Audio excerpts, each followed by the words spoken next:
आपण पाहताय Bharat news Marathi HD वरती चर्चा तर होणारच। या कार्यक्रमाची प्रस्तुत करता red label natural care in association with Vaishali caterers and decorators, go powered by योग प्राणविद्या सेंटर आणि हॉटेल विठ्ठल कामत। आणि हो, सोमवार ते शनिवार दररोज रात्री 10:30 वाजता स्टार प्लस वरती पाहायला विसरू नका, क्योंकि सास भी कभी बहू थी।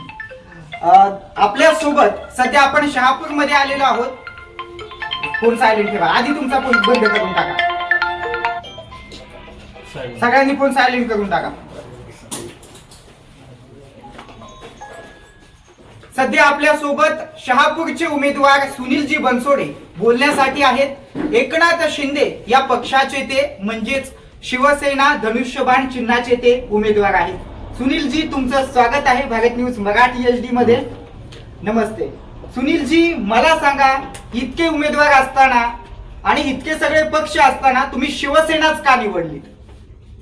पहिली गोष्ट, मी भारतीय जनता पार्टीचं पहिल्यापासून काम करतोय।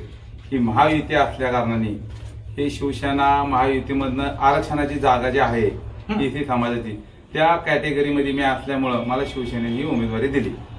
शिवसेनेने तुम्हाला उमेदवारी दिली?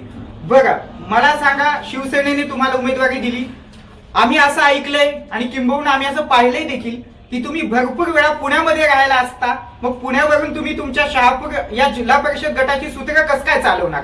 पहिली गोष्ट, ही गोष्ट तुम्ही माझ्या तोंडून काही उधवून घ्यायची तुम्ही प्रश्न करू नका। तुम्हाला काही लोकांनी पाठवलं असेल तर माझ्याकडनं तुम्हाला एक संदेश चांगला देतो। निश्चितच बोला बोला। तुम्ही ज्या सकाळी लोकांकडनं आलात त्यासाठी तुम्हाला मी एक उत्तर म्हणून देतो। मी 2000 कोरोनाच्या काळापासून 17 ते 18 पासून माझं गाव आहे काठी सावरगाव। मी तिथं वास्तव्य कोरोनापासून आहे। माझं पुण्यालाही घर आहे। म्हणजे तुम्ही येऊन जाऊन करता? निश्चितच उमेदवार या ठिकाणी येऊन जाऊन करतात असं म्हणतात। दादा, मला सांगा, तुमच्याकडे विकासाचं विजन काय? माझं विकासाचं विजन, मी पहिल्यापासून कामगार क्षेत्रामध्ये काम केलेले। मी भारतीय जनता पार्टीच्या कामगार आणि माथाडी कामगार मी सरचिटणीस पदावर आहे। माझ्याकडे आज तुम्ही पुण्यामध्ये जर बघितले तर माझ्याकडे भरपूर काय असे कार्यकर्ते की ते कामानिशी, काही माझ्याकडे हाऊस किपिंगचे काम आहे। आणि इथं जे विजन आहे, आज गावाकडे मी येण्याचं कारण की मला जी आता उमेदवारी दिली, ते ह्या उमेदवारीचं मी जे काय करते ते आता इथनं पुढे जे काय गोष्टी होणार आहे त्या गोष्टीला मी सगळ्यांना सामोरे जाऊन लोकांना ज्या कामाच्या उपलब्ध गोष्टी होतील त्या मी देणार आहे। आता पुण्यात मी तुम्हाला सांगून उपयोग नाहीये, मी गावाकडचं तुम्हाला सांगतो। निश्चित बघा, काही लोक असं म्हणतात, लोक म्हणण्यापेक्षा काही न्यूज चॅनल्स पण असं म्हणतात, TV9 असेल, ABP असेल, काही चॅनलवरती मध्यंतरी बातम्या आम्ही बघितल्या आणि मी स्वतः टीव्हीचा अँकर असल्यामुळे किंवा संपादक असल्यामुळे आम्ही पण त्या बातम्या रिडिंग केलेल्या आहेत, टीव्हीला लाईव्ह वाचलेल्या आहेत। तुम्ही गजामागणींचं काम केलं असं मी ऐकलं होतं, तर हे खरं आहे का? आणि तुम्ही या विरोधकांना कशा पद्धतीने चपलात बसून उत्तर द्या? आता पहिली गोष्ट तुम्हाला सांगतो, माझी पार्श्वभूमी काय लपण्यासारखी नाहीये। निश्चितच बरोबर, मी काय कुठल्या गोष्टीचा माझा आईना समोर आहे। जसं तुम्ही मला विचारता तर समोरच्या उमेदवाराची तुम्ही विचारणार, आम्ही समोरच्यांना पण विचारणार, तुम्हाला पण तुमची झाली त्यांची पण इंटरव्ह्यू घेणार। ह्या गोष्टीचं उत्तर माझे वकील तुमच्याशी कधी भेटून देतील। माझे वकील येणार आहेत, त्यांच्याशी तुम्ही भेटून चर्चा करू शकता। बघा, आता मला सांगा, तुम्ही जर निवडून आले तर शहापूरचा चेहरा मोहरा तुम्ही कशा पद्धतीने बदलाल? जो आतापर्यंत शहापूरचे एवढे काही उमेदवार येऊन गेले असतील, पण हा उमेदवार जो आलाय, जर नक्कीच जर तुम्हाला जर या शहापूरचा जर काय पलटी नाही दिसला तर तुम्ही मला पुढच्या वेळी येऊन जोडे मारा। बरं, लोकांनी तुम्हाला मतदान का करावं? शेवटचा प्रश्न, लोकांनी तुम्हाला मतदान का करावं?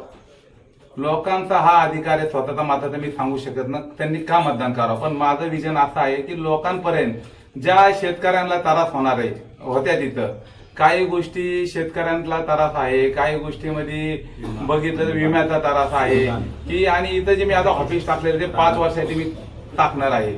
त्याचं कारण हेच आहे की लोकांची जी समस्या आहे की हा उमेदवार इकडनं येतो तिकडनं न होता, माझ्या इथं ऑफिसमध्ये 3 माझे पक्षाचे प्रमुख काय हे अनिलजी भोपळे हे इथं बसतील, माझे काय बसतील, माझं काय गाव 1 तासावर आहे, येऊन जाऊन मी इथं करीन। आणि माझ्या कामाचं विजन तुम्ही आता विचारण्यापेक्षा तुम्ही जेव्हा माझं कामाची सुरुवात होईल तेव्हा माझ्या इंटरव्ह्यू घ्यायला यावं, ही मी तुमच्याकडे निश्चितच या ठिकाणी तुम्ही सांगितलं तुमच्या पक्षाचे रामकृष्ण हरी माऊली।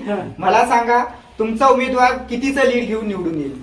ह्या जिल्ह्यात सर्वात लीड आमचा उमेदवार येईल आणि आमची घोडदौड ही कोण रोखू शकणार नाही। आता आमची घोडदौड चालू केली आहे आणि पहिला आमचा निकाल असा लागेल सगळ्यात एक नंबरला आमचा उमेदवार निवडून येईल. निश्चितच मला एक तुम्हाला आणखीन एक प्रश्न विचारायचा आहे. अजितदादा नुकतेच गेलेत. अजितदादांच्या या निधनावरती तुम्हाला काय म्हणायचं आहे? आता सुनेत्रा वहिनी या ठिकाणी राज्याच्या उपमुख्यमंत्री होऊ शकतात. आज त्यांचा शपथविधी देखील होऊ शकतो. तुम्हाला काय वाटतं? आता ह्या वरच्या लेवल मला माहित नाही, हे तुम्ही मला सांगू शकत नाही मी. पण अजित दादा गेल्याने आम्ही फार दुःखामध्ये आहोत. त्याचं कारण काय, एक नेता, आम्ही पक्ष नाही म्हणत, पण तो नेता एक असा महाराष्ट्राचा आम्ही हरपलेला आहे. त्याचा आम्ही सगळे दुःखाचा आम्ही सामोरे करतोय.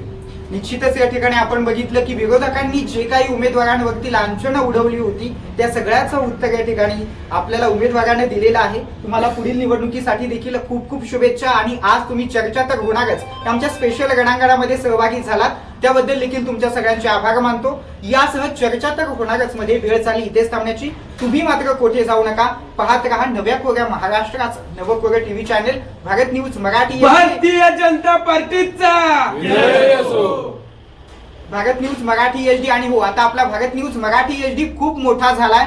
तुम्हाला आम्ही 24 प्रादेशिक भाषांमध्ये पाहायला मिळू. तेव्हा आमच्या 24 प्रादेशिक भाषांचा देखील तुम्ही अवश्य लाभ घ्या.